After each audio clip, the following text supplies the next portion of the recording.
నేను అనుకోవడం ఏంటంటే తెలుగు భాష అంతరించిపోతుంది అని నమ్మి నాకు లేదు. అంతేకా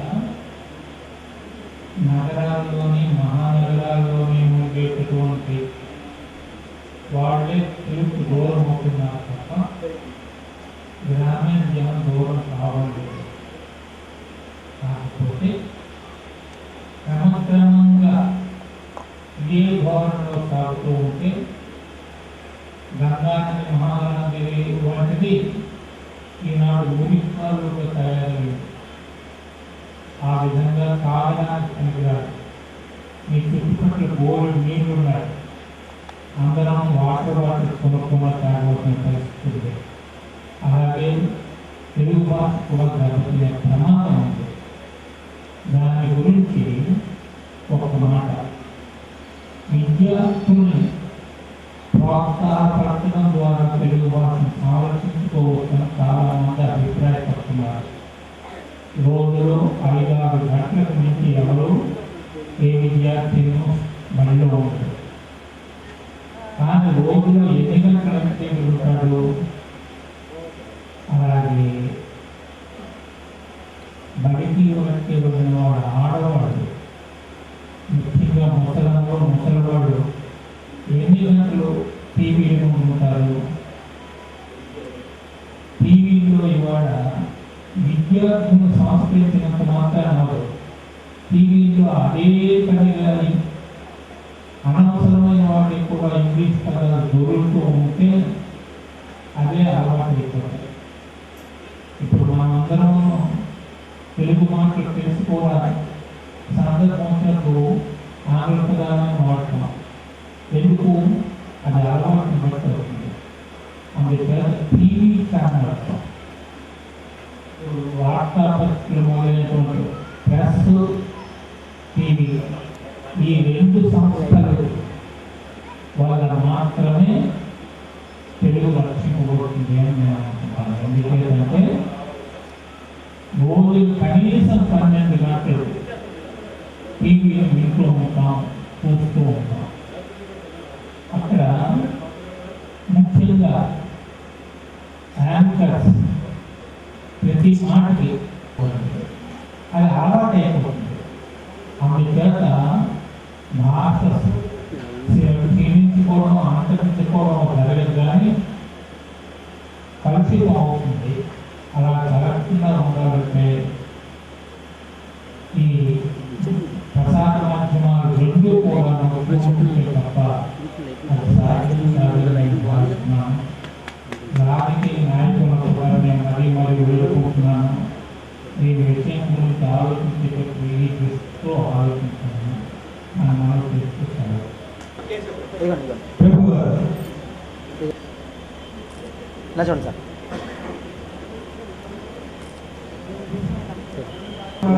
తర్వాత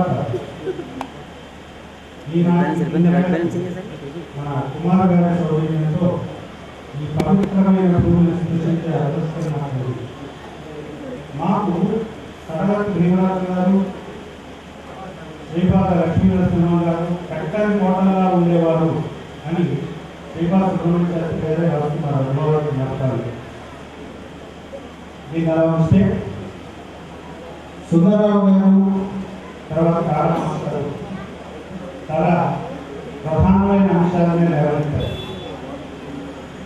శ్రీపాద సుబ్రహ్మణ్య శాస్త్రి గారు భాష గురించి, సుందరరావు గారు అలాగే తెలుగు భాషను కాపాడుకోవడానికి మన మార్గాల గురించి మాట్లాడుతున్నారు. ఈ సందర్భంలో నేను చిన్న 3-4 వ్యక్తుల పేర్లు అనుభవాల జ్ఞాపకాలలో నుంచి ఇక్కడ ప్రస్తావిస్తున్నాను. శ్రీపాద గారు ఒక విషయం చెప్పారు, పరభాషా సాహిత్యాలని మన భాషలో ప్రతిష్ఠించుకోవడం తప్పు కాదు, తప్పనిసరి. కానీ ఆ పరభాషా సాహిత్యాలకు సంబంధించిన జాతీయత, మన జాతీయతను దెబ్బతీయకుండా జాగ్రత్త పడాలి. ముఖ్యంగా రచయితలైన వాళ్ళు జాగ్రత్త పడవలసిన ఘట్టాన్ని అని అన్నారు.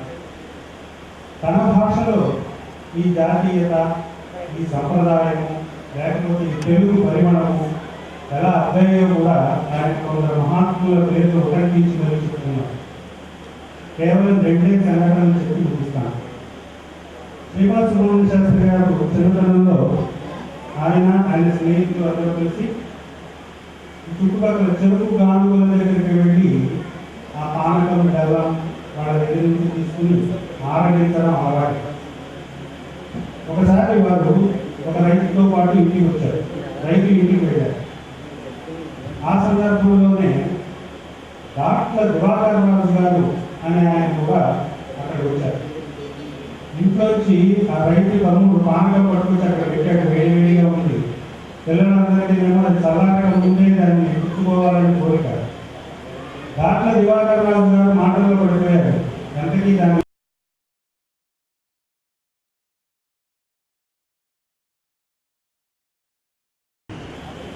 అనగానే ఆ పక్క రైతుతో మాట్లాడుతున్న రాజుగారు ఒక్కసారి చూసుకుని తిరిగి తాగడంటావా తాగండి అని విసుగుపడ్డారు. నోటి ఏ మాట వస్తే ఆ మాట మాట్లాడేమైనా పళ్ళు బాగుంటారు, పానగా పుచ్చుకుంటారు.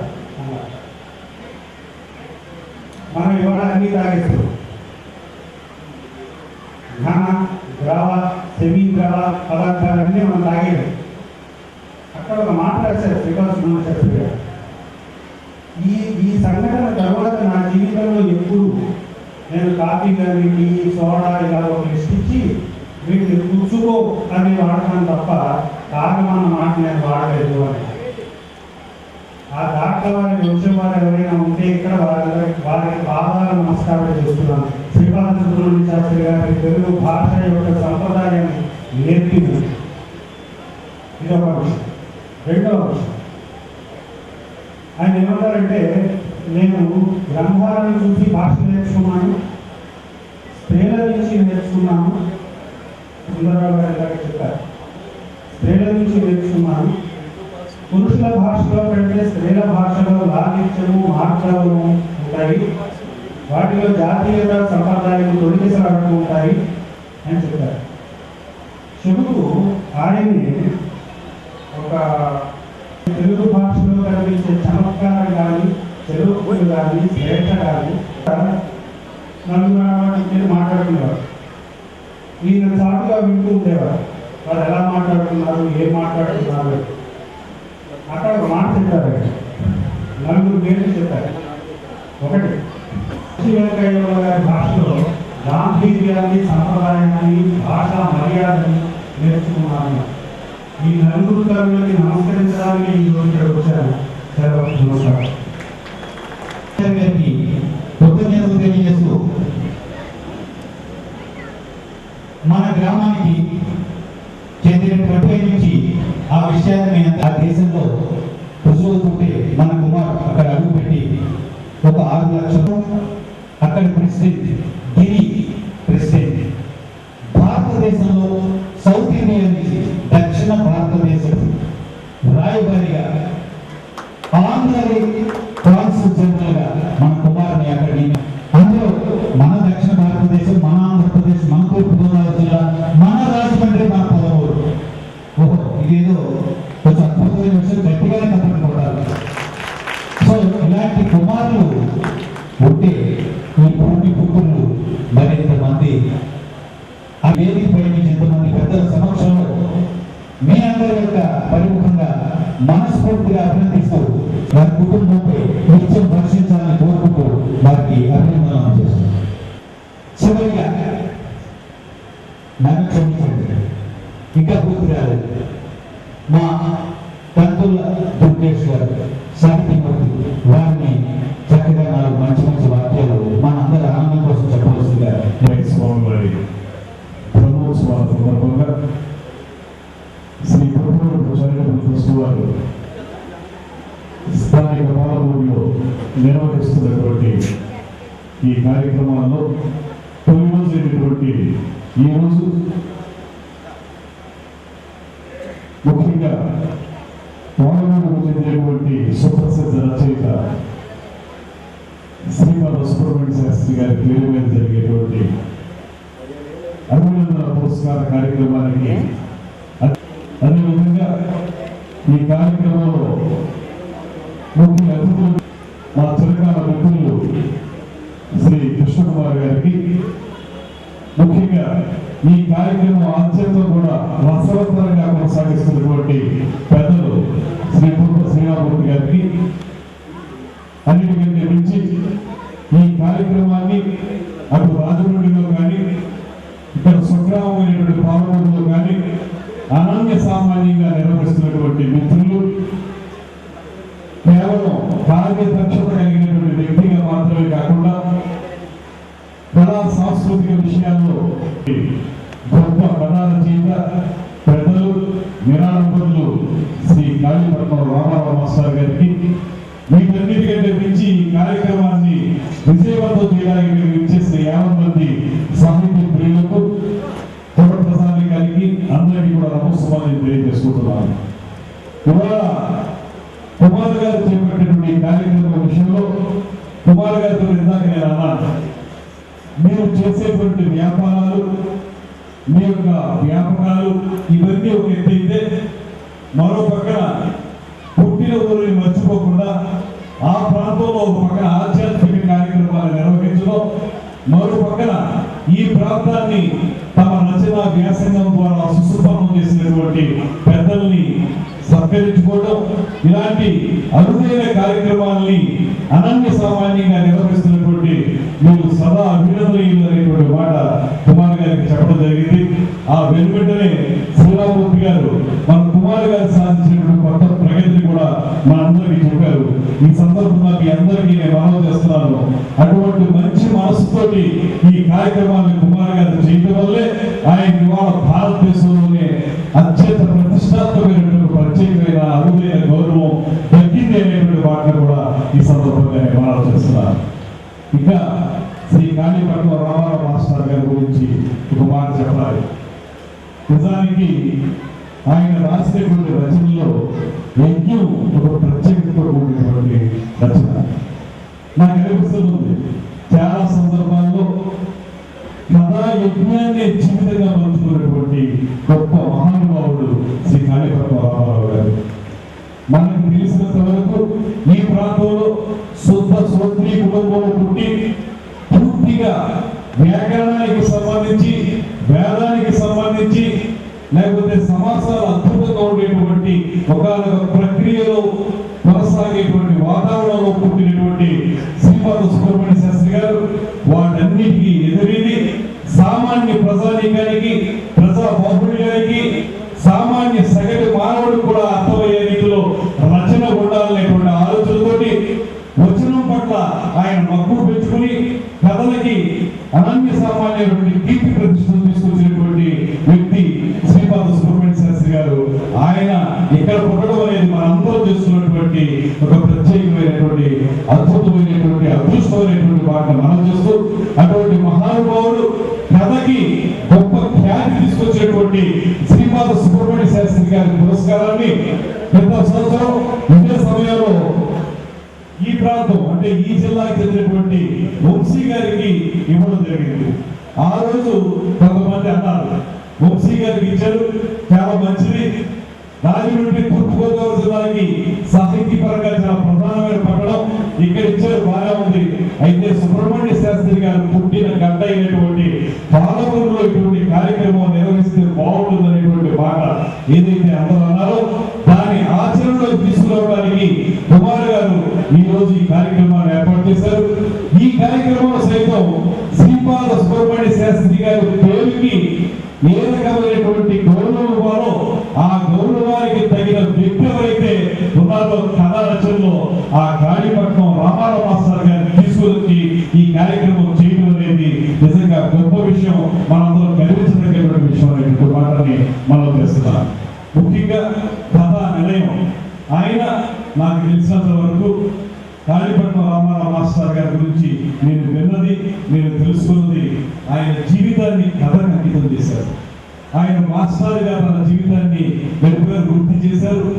వృత్తి విరమణ అనంతరం ఆయనకు వచ్చినటువంటి ఏవైతే లబ్ధి ఉందో, వృత్తిపరంగా ఉన్నటువంటి లబ్ధి ఏదైతే ఉంటుందో ఆ లబ్ధిని కథా నిలయాన్ని నిర్మించడానికి వెచ్చించినటువంటి మహానుభావుడు కాళీపట్నం రామారావు గారు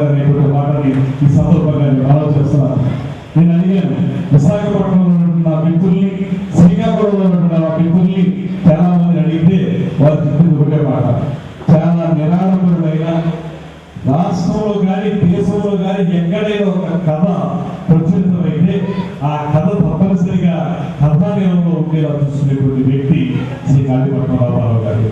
విశాఖపట్నంలో ఆయన రిటైర్ అయినప్పటికీ కూడా పదవి విరమణ తీసిన తర్వాత కూడా స్వగ్రామానికి వెళ్ళి ఉండాలనేటువంటి తలంపుతోటి వెనక్కి వెళ్ళి అక్కడ సాహితీ కార్యక్రమాలు కొనసాగిస్తున్నటువంటి మహానుభావుడు ఆయన.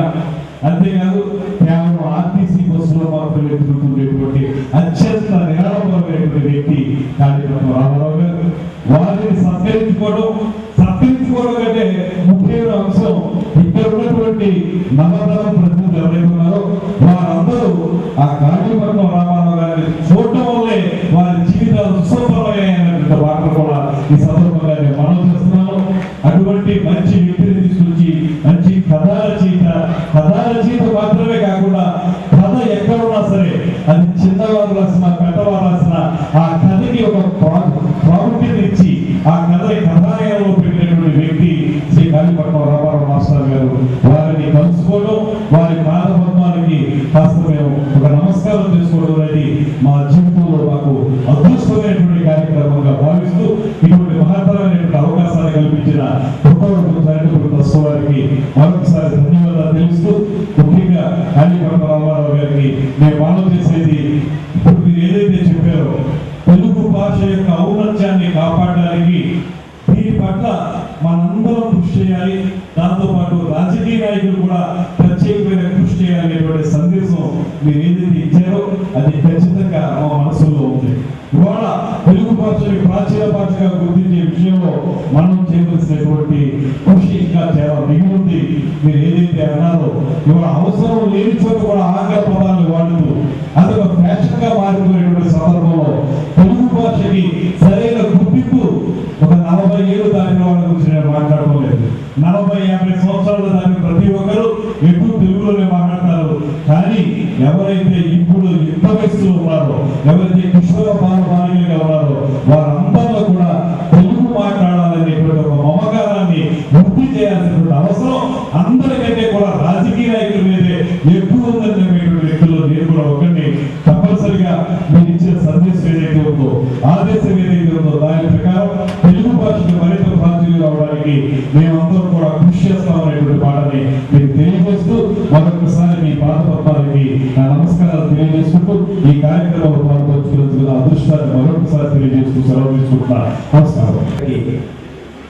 ఇవ్వవలసిందిగా మాకు ప్రతిపాదించినటువంటి ఇంతకు ముందు ఇక్కడ అదే పురస్కారాన్ని పొందినటువంటి పెద్దలు శ్రీ గొల్లపూడి మారుతిరావు గారు ఫోన్ ద్వారా వారి సందేశం పంపించారు. వారికి పాద నమస్కారం వేదికలో ఎక్కడి నుంచి చేస్తున్నామని మారుతిరావు గారికి రుద్రపూడి ట్రస్ట్ తరఫున కాళీపట్నం రామారావు మాస్టర్ తరఫున కృతజ్ఞతలు తెలియజేస్తూ చివరిగా ప్రముఖ పాత్రికేయ మిత్రులు శ్రీ విఎస్ఎస్ కృష్ణకుమార్ గారిని కాలం